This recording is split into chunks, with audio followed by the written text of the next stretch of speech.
ನಾನು ವರ್ಕ್ ಮಾಡ್ತಾ ಇರೋದು ಕ್ರಿಶ್ಚಿಯನ್ ಕಾಲೇಜಲ್ಲಿ. ಅವರು ದಲಿತ್ ಅನ್ನಲ್ಲ, ನನ್ನ ಒಬ್ಬ ಹಿಂದೂನೇ ಅಂತಾರೆ. ಯಾಕಂದರೆ ನನ್ನ ಚಿಕ್ಕ ಮಕ್ಕಳಲ್ಲಿನ ಹಿಂದೂ ಅಂತ ಮೆನ್ಷನ್ ಮಾಡಿಬಿಟ್ಟಿದ್ದಾರೆ. ಮುಸ್ಲಿಮ್ಸ್ ಕಾಲೇಜಲ್ಲೂ ವರ್ಕ್ ಮಾಡಿದೆ, ಮೋದಿ ಮಾಸ್ಕ್ ಅಂದ್ಬಿಟ್ಟು, ಅದು ಇಂಡಿಯನ್ ಎಕ್ಸ್ಪ್ರೆಸ್ ಸರ್ಕಲಲ್ಲಿದೆ. ಅವರು ನನ್ನ ಹಿಂದೂನೇ ಅಂತಾರೆ, ಮುಸ್ಲಿಂ ಇದು ನನ್ನ ದಲಿತ್ ಅನ್ನಿಲ್ಲ.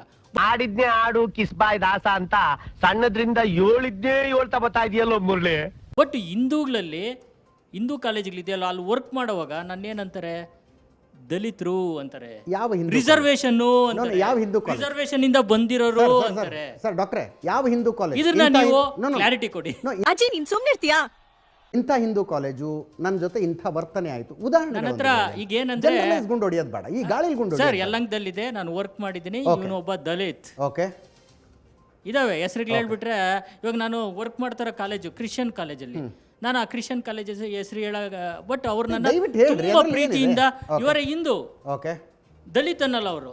ನಿನ್ನ ಮನಸ್ಸು ದೊಡ್ಡದು, ನೀನು ಆ ಥರ ನೀನ್ ಕ್ವಾಲಿಫೈಡ್ ಹಿಂದೂ ಓಕೆ ಅಂತಾರೆ. ಎಸ್, ಇದು ಬಹಳ ಸಿಂಪಲ್ ಆಗಿರೋ ಕ್ರಿಶ್ಚಿಯನ್ನರು ಒಬ್ಬ ಅಂದ್ರೆ ನೀವು ಹಿಂದೂಗಳನ್ನ ಹಿಂದೂ ಅಂತ ನಮ್ಮನ್ನ ರಿಸರ್ವೇಶನ್ ಇಂದ ಬಂದವರು, ಓಕೆ ಓಕೆ, ಬೆನಿಫಿಟ್ ತಗೊಂಡ್ಬಂದವರು ಆ ಥರ ಹೇಳ್ತಿರಲ್ವಾ? ಆದರೆ ಅವ್ರು ಕ್ರಿಶ್ಚಿಯನ್ರನ್ನ ಏನಂತ ಕರೀತಾರೆ?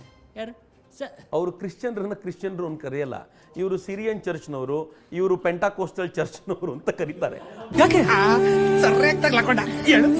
ಮುಸಲ್ಮಾನರಲ್ಲಿ ಸೊ ಅದಕ್ಕೆ ನಿಮ್ಮ ಭಾವನೆ ಕ್ಯಾಥಲಿಕರು ಅಂತ ಕರೀತಾರೆ, ಸರ್, ಇವಾಗ ಅದು ಬಿಡಿ, ನಾನು ಹೇಳೋದನ್ನ ಪೂರ್ತಿ ಕೇಳಬೇಕಲ್ಲ. ಮುಸಲ್ಮಾನರಲ್ಲಿ ಅಶ್ರಫ್ಗಳು ಅಜಲಫ್ಗಳು ಅಂತಿದ್ದಾರೆ.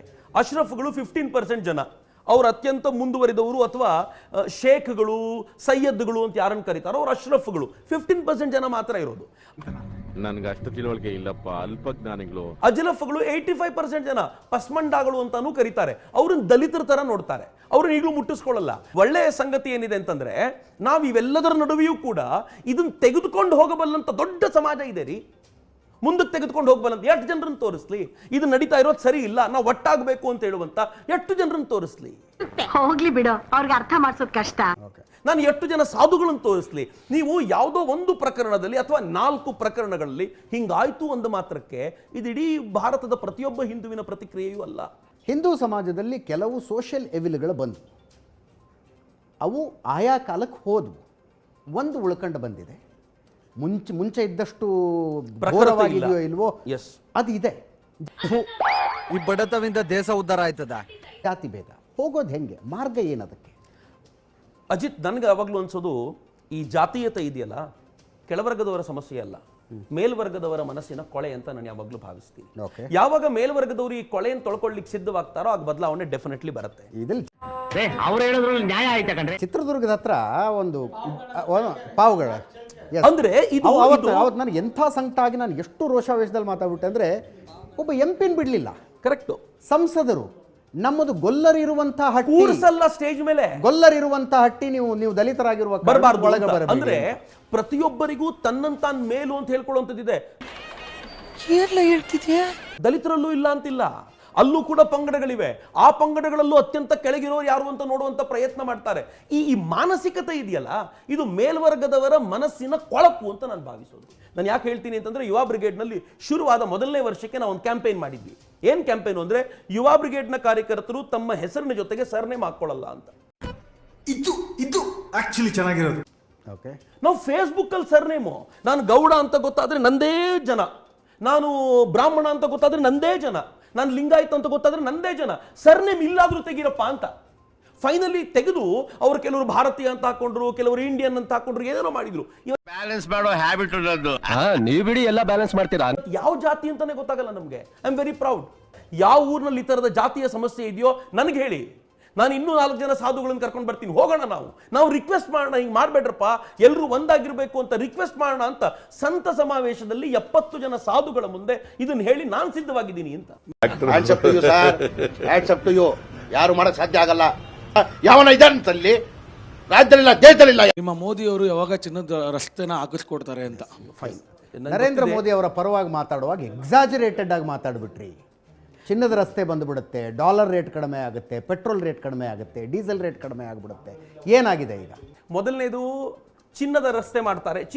ಎಲ್ಲದಕ್ಕೂ ನಮ್ಮನ್ನೇ ಕೇಳ್ತಾರಲ್ಲ. ಈ ಊರಲ್ಲಿ ನಮ್ಮನ್ ಬಿಟ್ರೆ ಇನ್ಯಾರು ಏನು ಮಾಡಲ್ವಾ? ರಸ್ತೆ ಚಿನ್ನದ್ದಾಗುತ್ತೆ. ನಿಮ್ಮ ವಿದೇಶದಿಂದ ನಾವು ಸ್ಟ್ಯಾಶ್ ಆಗಿರುವಂತ ಹಣ ಬಂದ್ರೆ, ಬ್ಲ್ಯಾಕ್ ಮನಿ ಬಂದ್ರೆ, ನಮ್ಮ ಪ್ರತಿಯೊಂದು ರೋಡನ್ನು ಚಿನ್ನ ಮಾಡಬಹುದು, ಅಷ್ಟು ದುಡ್ಡಿದೆ ಅಂತ ನಾನು ಹೇಳಿರುವಂತ ಸ್ಪೀಚಲ್ಲಿ ಇರುವಂತ ರೆಕಾರ್ಡೆಡ್. ಬಂಗಾರದ ಮನುಷ್ಯ ರಾಜ್ಕುಮಾರ್ ಅಂತಂದ್ರೆ ಏನು ಕರಗಿಸ್ಬಿಟ್ಟು ಚಿನ್ನದ ಹಾರ ಮಾಡ್ಕೊಳ್ಳಿ ಅಂತೇನು? ಸರಿ, ಟಕ್ಕಂತ ಇಲ್ದಿರೋದನ್ನೆಲ್ಲ ಇದ್ದಂಗೆ ಸುಳ್ಳು ಹೇಳ್ತಾರಲ್ಲ, ಅದ್ ಹೆಂಗೆ? ನನಗೆ ಐಡಿಯಾನೇ ಬರಲ್ವಲ್ಲ. ಚಿನ್ನದ ರಸ್ತೆ ಆಗುತ್ತೆ ಅಂತಂದ್ರೆ ಅರ್ಥ ಏನು ಅದಕ್ಕೆ? ಇದು ಕಾಮನ್ ಸೆನ್ಸ್. ಅದು ಅದೇ ಹೇಳ್ತಿರೋದು. ಚಿನ್ನದ ರಸ್ತೆ ಆಗುತ್ತೆ ಅಂತಂದ್ರೆ ಯಾವನಾದ್ರೂ ಚಿನ್ನದಲ್ಲಿ ರಸ್ತೆ ಮಾಡ್ತಾನ? ಆದ್ರೆ ಮೋದಿ ಅದನ್ನು ಮಾಡಿದ್ರು ಅಂತ. ಮೋದಿ ಎಂಥ ರಸ್ತೆಗಳನ್ನು ಕೊಟ್ಟರು ಅಂತಂದ್ರೆ ಚಿನ್ನದಂತ ರಸ್ತೆಗಳನ್ನು ಕೊಟ್ಟರು. ಇದುವರೆಗೂ ಯಾವ ಸರ್ಕಾರವೂ ಮಾಡದೇ ಇರುವಷ್ಟರ ಮಟ್ಟಿಗೆ ದೊಡ್ಡ ಪ್ರಮಾಣದಲ್ಲಿ ಈ ದೇಶದಲ್ಲಿ ಇನ್ಫ್ರಾ ಬಿಲ್ಡ್ ಆಗ್ತಿದೆ ಅಂತಂದ್ರೆ ಅದು ಮೋದಿಯೇ ಕಾರಣ ಅಂತ. ಅಣ್ಣ ನೀನು ಸಾಮಾನ್ಯದೋನಲ್ಲಣ್ಣ, ಹಿಂಗಿದ್ದಿದ್ದ ದೋಸೆ ನಂಗೆ ತುಪಕ್ಕನ್ ದಬಾಕ್ಬಿಟ್ಟಲ್ಲಣ್ಣ. ಬಿಲ್ಡ್ ಆಗ್ತಿದೆ. ಬೋಗಿಬೀಲ್ ಬ್ರಿಡ್ಜ್ ಅದು ಗೊತ್ತಿರಬೇಕು. ಬೋಗಿಬೀಲ್ ಬ್ರಿಡ್ಜ್ ಎಂತ ಬ್ರಿಡ್ಜ್, ಎಷ್ಟು ವರ್ಷಗಳಿಂದ ನೆನೆಗುದಿಗೆ ಬಿದ್ದಿದ್ದನ್ನು ನರೇಂದ್ರ ಮೋದಿ ನಿರ್ಮಾಣ ಮಾಡಿದ್ರು.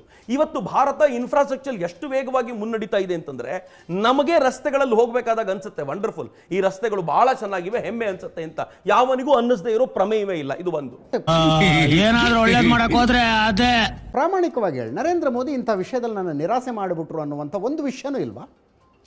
ಕೆಲವೊಂದು ವಿಚಾರಗಳು ಖಂಡಿತವಾಗಿವೆ. ನಾನೇನು ಅನ್ಕೊಂಡಿದ್ನೋ ಆ ವಿಚಾರದಲ್ಲಿ ಫೇಲ್ಯೂರ್ ಆಗಿದ್ದೀವಿ ಅಂತ ನನಗನ್ಸುತ್ತೆ. ಉದಾಹರಣೆಗೆ ನರೇಂದ್ರ ಮೋದಿ ಮೊದಲ 5 years ಅಲ್ಲಿ ಏನ್ ಕಮ್ಯುನಿಕೇಶನ್ ಇತ್ತು ಜನರ ಜೊತೆಗೆ, ಆ ಕಮ್ಯುನಿಕೇಶನ್ ಅಲ್ಲಿ ಸೋತು ಬಿಟ್ಟಿದ್ದಾರೆ ಅಂತ ನನಗನ್ಸುತ್ತೆ. ಆ ಕಮ್ಯುನಿಕೇಶನ್ ತುಂಬಾ ಕಡಿಮೆ ಆಗಿದೆ ಈಗ ಅವರದ್ದು. ನನ್ನನ್ನೇನು ಬೇರೆಯವ್ರ ತರ ಅಂತ ತಿಳ್ಕೊಂಡಿದ್ಯಾ?